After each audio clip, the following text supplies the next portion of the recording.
नमस्ते दोस्तों, कैसे हैं आप सब लोग। आई होप सब लोग अपने घरों में स्वस्थ होंगे, मस्त होंगे और योग एक्सरसाइज तो ज़रूर कर रहे होंगे, क्योंकि एक्सरसाइज से योगा से ही होगा। तो दोस्तों, आज हम सीखेंगे 5 आसन जो आपके बैलेंस को बनाएंगे। ये आसन बिगिनर्स के लिए बहुत अच्छे आसन है। जितने भी बैलेंसिंग आसन होते हैं ना, ये हमारी मांसपेशियों के लिए बहुत अच्छे होते हैं, हमारी मांसपेशियों को मजबूत करते हैं, है ना। और आपकी जो बोन डेंसिटी होती है ना, उसको मजबूत करते हैं, स्टैमिना, आपकी सहन शक्ति को बढ़ाते हैं और इसके साथ हमारी एकाग्रता को बढ़ाने में भी ये बैलेंसिंग आसन बहुत ही ज़्यादा मदद करते हैं। तो इसलिए हमें डेली कम से कम 4 से 5 बैलेंसिंग आसन ज़रूर करने चाहिए। इससे हमारा फोकस बना रहता है, एकाग्रता बनी रहती है, मन में बहुत सारी चीज़ें चलती रहती हैं, उलझनें चलती रहती हैं। तो चलिए हम लोग बैलेंसिंग आसन सीखते हैं और शुरू करते हैं पहला आसन। तो दोस्तों, पहला आसन कौन सा है? उत्कटासन। पहले आसन में हम इस तरीके से खड़े हो जाएंगे, इसे चेयर पोज भी कहा जाता है। तो आप इस तरीके से खड़े हो जाइए, श्वास भरते हुए दोनों हाथों को ऊपर की ओर लेके जाइए और जैसे चेयर में पीछे की ओर बैठते हैं ना, उस तरीके से पीछे की ओर अपने हिप को करिए। हाथ दोनों ऊपर हैं, आपकी स्पाइन बिल्कुल स्ट्रेट है, हाथ बिल्कुल खींचे हुए ऊपर की ओर हैं और जो आपके ये घुटने हैं ना, ये आपके पैरों के जो अंगूठे हैं, इससे बाहर नहीं जाने चाहिए। एक्चुअल पोजीशन यही है। करने को आप थोड़ा दूसरे तरीके से भी कर सकते हैं, पर जो सही पोजीशन है वो यही है, ठीक है। तो इस तरीके से आप थोड़ी देर के लिए यहाँ पे रहिए। उत्कटासन, चेयर पोज बहुत अच्छा आसन है ना। मैं इसके फ़ायदे पहले भी बहुत बार बता चुकी हूँ और ज़्यादा इसके बारे में नहीं बताती हूँ। तो हम दूसरा आसन शुरू करते हैं। चलिए, दूसरा आसन हमारा जो है बहुत बढ़िया। अब हम लोग यहाँ पर आ चुके हैं। दूसरा आसन हमारा वृक्षासन रहेगा, ट्री पोज जिसे हम बोलते हैं। इसमें सबसे पहले आपको जिस पैर को उठाना है, उस पैर को एकदम लाइट कर लेना है और जो पैर ज़मीन के ऊपर है, मतलब जिस पे आप स्टैंड हैं, खड़े हैं, उस पर आपको अपनी बॉडी का पूरा वेट ट्रांसफ़र करना है, ठीक है।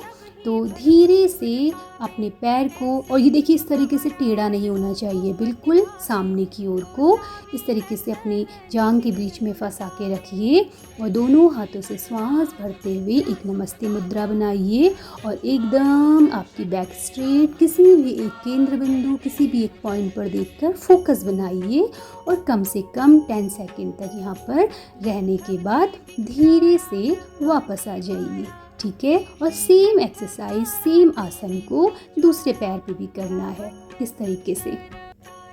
बहुत बढ़िया। देखिए, चेहरे पे एक मुस्कुराहट। जब भी आप कोई आसन करें, चेहरे पे एक मुस्कुराहट लाएं। इसमें आपके शरीर की आकृति एक वृक्ष के समान हो जाती है, तभी इसे ट्री पोज कहा जाता है। इसलिए हिले डुले बिना इसे आपको एक जगह पे खड़े होकर करना है। स्टार्टिंग में वॉल का भी सपोर्ट आप ले सकते हैं। तो चलिए, अब हम लोग शुरू करते हैं तीसरा आसन। तीसरा आसन है गरुड़ आसन, ईगल पोज भी इसे कहा जाता है। गरुड़ आसन, ये आसन थोड़ा सा डिफ़िकल्ट रहेगा क्योंकि इसमें स्टार्टिंग में बैलेंस नहीं बनेगा, क्योंकि हमें एक पैर पे दूसरे पैर को फंसाना होता है, हाथों को फंसाना होता है। तो ज़रूर आप इधर उधर गिरेंगे, डगमगाएंगे, पर कोई बात नहीं, शुरू में ऐसा चलेगा, ठीक है। अब इसकी ट्रिक है, हल्का सा घुटनों को इस तरीके से आप मोड़िए, फिर धीरे से अपने पैर को फंसाइए।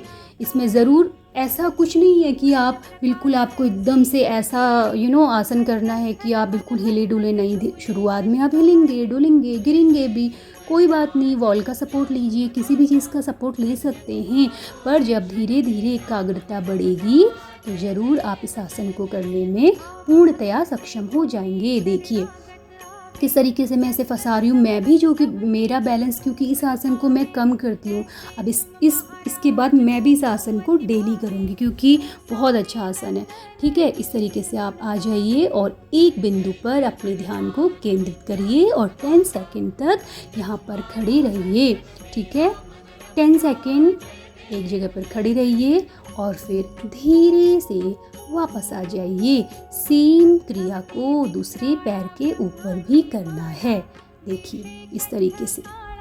देखिए, मैं पहले भी कह चुकी हूँ, कोई भी चीज़ ऐसा नहीं कि पहले दिन ही आपको परफेक्ट हो जाना है। धीरे धीरे धीरे धीरे डेली हम जब भी किसी चीज़ के ऊपर काम करते हैं, मेहनत करते हैं, तो एक दिन वो पूर्णतया हो जाती है। ठीक है, तो मैं बैलेंसिंग आसन के लिए इसलिए बोल रही हूँ ना, ये एकाग्रता बढ़ाने में बहुत बहुत ज़्यादा आपको हेल्प करेंगे। ठीक है, चलिए, आई होप आपको समझ में आ गया होगा। अब बढ़ते हैं चौथे आसन की तरफ। चौथा आसन कौन सा है? नटराज आसन। ये तो सभी को पता है, बहुत आसान सा आसन है। नटराज आसन शिव आसन भी इसे बोलते हैं, शिव जी इसे तांडव करते वक्त भी इसे करते हैं।